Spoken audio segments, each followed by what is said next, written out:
इधर बीच में से बना लेना है ना, फिर मैं नमस्कार बोलूं तब शुरू करना है और पूरा हो जाए तब एंड करना, बीच में कट मत करना।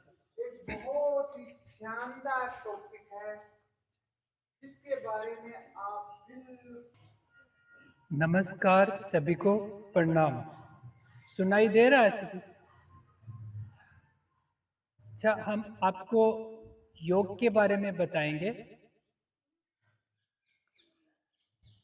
योग का अर्थ वैसे हम सभी जानते हैं, जोड़ना या जुड़ना होता है। योग के लिए हमें थोड़ा सा समझना है, जैसे मनुष्य जीवन के दो आधार बताए गए हैं, एक हम और एक हमारा। तो इसको हम जैसे कार देखी है ना सभी ने, कार और ड्राइवर, ऐसे हम और हमारा दो आधार होते हैं। जैसे ड्राइवर और कार दोनों स्वस्थ हो, संतुलित हो, तो हमारा जीवन मतलब यात्रा अच्छी चलती है सही से। तो इसमें जो योग है, योग पूरा हम का है। जैसे हम और हमारा है ना, तो हमारा यानी शरीर है, और शरीर के अंदर जो हम है वो ड्राइवर, उसका पूरा योग है। इसके लिए योग परंपराएं भी बनाई हुई है पूरे भारत में ही, कि सुबह शाम हम कुछ देर उस हम का योग करेंगे तो हम पूरे जीवन संतुलित रहेंगे, स्वस्थ रहेंगे और सभी कार्य में सफल रहेंगे। इसलिए ये योग परंपराएं है। तो जो हम है वो पूरा का पूरा आध्यात्मिक है। जैसे हमारा शरीर हमें सभी जानते हैं, लेकिन जो शरीर के अंदर हम है उसको हम देख नहीं सकते, इसलिए उसको आध्यात्मिक कहा गया है। यानी योग पूरा आध्यात्मिक है, कोई भी शारीरिक क्रिया योग नहीं है, कोई भी।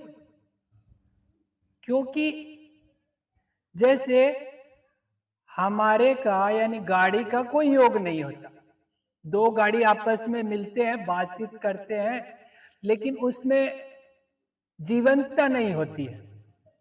और जो ड्राइवर है, जो हम है अंदर, उसमें जीवंतता रहती है, इसलिए उसका योग है पूरा का पूरा।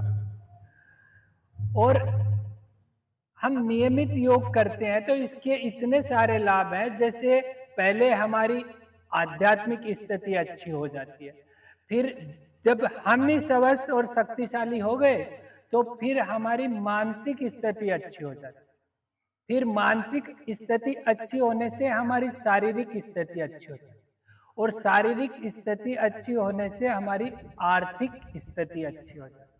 यानी चारों स्थिति इस योग से बदल जाती है हमारी। और एक इस योग से हम एक अच्छा वातावरण बनता है। जैसे हमारे घर में हम सब एक होके प्रेम से, आनंद से मतलब कि हमारा जीवन यापन करेंगे। और जैसे विद्यालय है तो विद्यालय में भी इस योग से हम एक हो जाते हैं कुछ देर के लिए, उसको आध्यात्मिक भाषा में मिलना कहते हैं। जैसे हम योग से ही मिल सकते हैं और कोई हमारा मिलने का कोई आधार नहीं है। तो ये इस प्रार्थना का प्रैक्टिकल है। जैसे सुबह सवेरे लेकर तेरा नाम प्रभु, करते हैं शुरू आज का काम, तो इसमें हम उसका नाम लेंगे। फिर आता है शुद्ध भाव से तेरा ध्यान लगाए हैं, विद्या का वरदान तुम्हीं से पाए हैं। तो जैसे ही हम उनके ऊपर ध्यान जाएगा हम पे, तो सारे वरदान मिलते हैं। फिर तीसरा आता है गुरुओं का सत्कार कभी ना भूले हम, बने इतने महान गगन को छूले। तो गुरु को थोड़ा सा हमें समझना है। जैसे हम ही आध्यात्मिक होते हैं सभी शरीर के अंदर, तो गुरु भी आध्यात्मिक होते हैं। वो एक ऊर्जा शक्ति होते हैं, वो एक हमें विकसित करने की शक्ति होते हैं। जैसे पहले गुरु माता पिता है, फिर विद्यालय के जो गुरुजन है वो गुरु है, फिर कोई भी गुरु हो सकता है, जैसे मतलब कि आध्यात्मिक गुरुओं में आते हैं। तो इन गुरुओं का जो सम्मान है वो हम इस योग के माध्यम से करते हैं। उस ऊर्जा से जुड़ने से उनका आदर होता है, इसलिए हम महान बनते हैं, यानी हम और विकसित होते हैं। तो इस योग करने से हम घर में माता पिता का और स्कूल में गुरुजनों का आदर करते हैं। तो आदर करने से वो जो भी पढ़ाते हैं वो सही से समझ में आता है, तो हम फिर सभी कार्य में सफल रहते हैं। ऐसा इस योग का प्रैक्टिकल अनुभव होगा, लेकिन ये योग नियमितता में है। कोई भी नियमित अगर हम करते हैं अच्छा, इस योग को थोड़ा सा हम इसका 8 स्टेप है वो थोड़ा सा शॉर्ट में समझते हैं। जैसे 8 स्टेप में पहले आता है यम। यम में आता है जो भी हमारे लिए अनुचित है, जो बुरा है उसको छोड़ना यम कहा गया। फिर नियम, जो हमारे लिए अच्छा है उसको अपनाना नियम में आता है। फिर आसन, तो आसन जिस आसन में हम ईश्वर से योग कर सके उसको आसन कहा गया, जैसे सुखासन, वज्रासन वगैरह वगैरह। फिर आता है प्राणायाम, जैसे ही हम उस आसन में बैठते हैं तो हमारे शरीर पे नियंत्रण हो जाता है, तो उसको प्राणायाम कहा गया। फिर आता है प्रत्याहार, यानी प्रत्येक आहार के प्रति हम जागरूक रहें। जागरूक यानी अच्छा ही हम ग्रहण करें, बुरा ना ग्रहण कर सके। ऐसे कोई भी हमें रास्ते में फुसला ले, बहला ले, तो हम उससे वो ग्रहण कर लेते हैं, तो फिर उसके झांसे में आ जाते हैं। तो योग करने से हम किसी के भी गलत झांसे में नहीं आएंगे। उसको यानी प्रत्येक कार्य के पीछे हम जागरूक रहें कि हमारे लिए उचित है कि अनुचित। ऐसा प्रत्याहार में आता है, यानी प्रत्येक आहार के प्रति जागरूक रहना, अच्छा बोलना, अच्छा सुनना, अच्छा ग्रहण करना, अच्छा खाना, अच्छा लिखना, ये सब। फिर आता है धारणा, जैसे हम मंदिर में जाते हैं तो मंदिर में जो मंगल मूर्ति होती है उसके अंदर ईश्वर है, ऐसा हम अपने हृदय में धारण करते हैं। फिर उस पे हमारा ध्यान जाता है, हम उसका ध्यान करते हैं। तो ऐसे धारणा, किसी को धारण करना, वो धारणा में आता है। फिर आता है ध्यान, यानी योग, जिसको धारण किया उसका योग, तो उसको ध्यान कहा गया। फिर सिद्धि, यानी हमारा योग सिद्ध होता है। तो इस योग में ये 8 स्टेप हो जाएगी।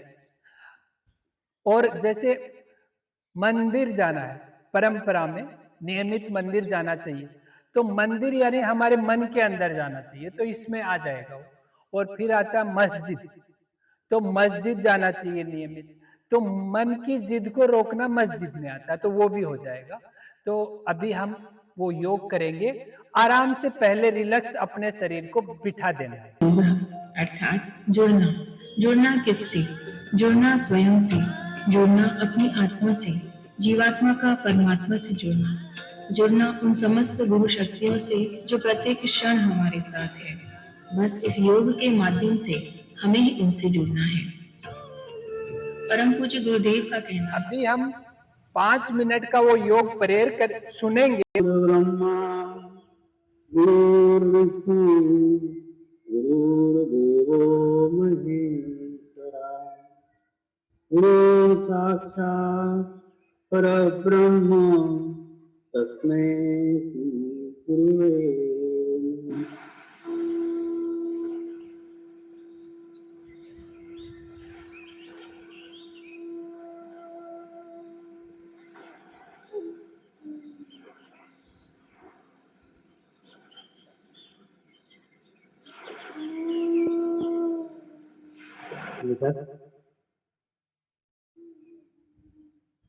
ध्यान की शुरुआत करेंगे।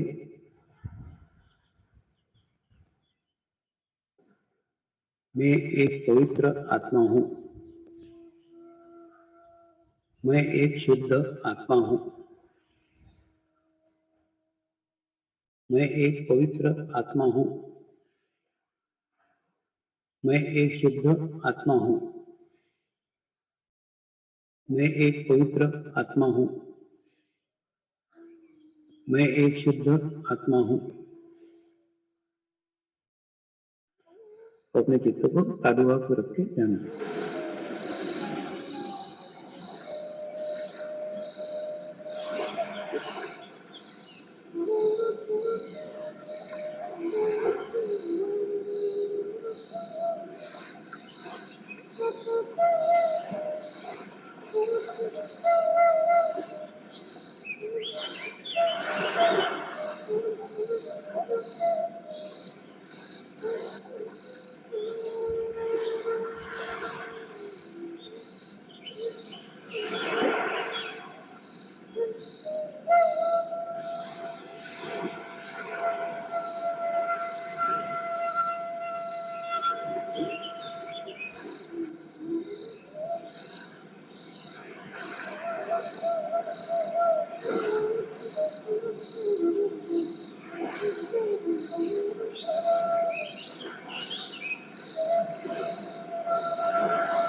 प्रार्थना करेंगे, हे परमात्मा, हम सभी पवित्र आत्माएं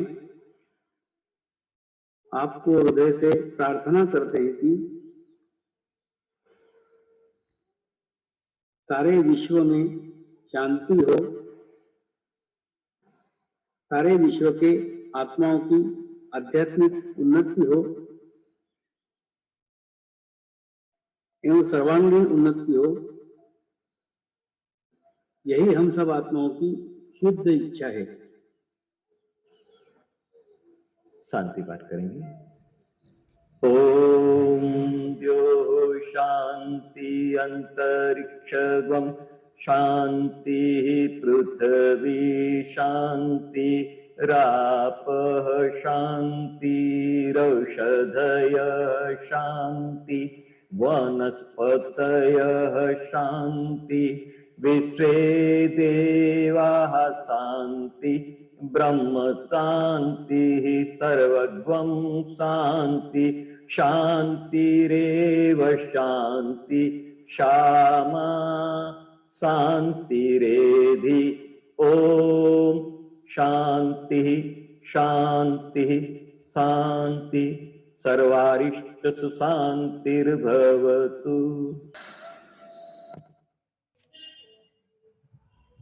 जिन्हें भी अच्छा लगा हो हाथ का इशारा करके बताएं, जिन्हें भी अच्छा लगा।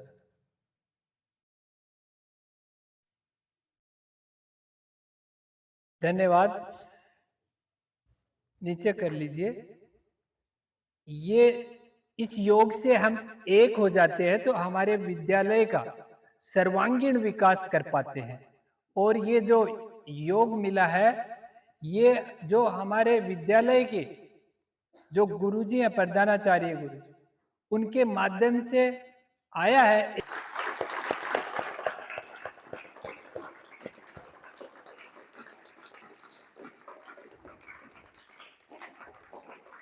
अच्छा, इस योग से हम हमेशा स्वस्थ रहते हैं और प्रत्येक कार्यों में सफल रहते हैं, चाहे वो पढ़ाई हो, चाहे घर का कामकाज हो, और चाहे कोई भी उद्देश्य हो हमारा, चाहे भारत का कोई भी कार्य हो, भारत में मतलब सेवा का कार्य हो, सभी में हम सफल रहते हैं।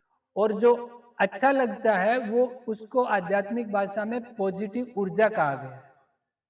तो वो हमें स्वस्थ भी रखती है, सभी कार्यों में सफल भी रखती है और हमें सुरक्षित भी रखती है। सुरक्षित का मतलब है कि हम कभी भी खुदकुशी नहीं करेंगे, कभी हमारा कोई घटना नहीं हो। तो आप सभी को, गुरुजनों को, सभी को बहुत बहुत धन्यवाद। अभी गुरुजी से रिक्वेस्ट है कि कैसा लगा संस्था को जरा बताएं 2 शब्दों में, क्या अनुभव रहा। गुरुजी माइक लीजिए ना, माइक वैसे ही बोल दूंगा सर, मैं बहुत आवाज नहीं, उसमें जा रही है रिकॉर्डिंग। अभी आप जो महेश जी सरों ने आध्यात्मिक के बारे में बताया, योग का तात्पर्य जुड़ना। अपन यदि नित्य कर लें तो शरीर के अंदर किसी भी प्रकार की कोई बीमारी नहीं होगी। अपना मन स्वस्थ रहेगा, शरीर स्वस्थ रहेगा, एकाग्रता रहेगी, कभी भी बुरे विचार नहीं आएंगे। तो मेरा तो एक यही कहना है कि जैसे महेश जी विभिन्न संस्थाओं में जाकर के इस आध्यात्मिकता के बारे में बता रहे हैं, तो क्यों नहीं सप्ताह के अंदर एक बार हर विद्यालय में जाकर के आध्यात्मिकता के बारे में रूबरू हो, तो आने वाले समय में सब आध्यात्मिक से जुड़ेंगे और इनका सबको लाभ होगा। हम महेश जी के उज्जवल भविष्य की कामना करते हैं। धन्यवाद। धन्यवाद।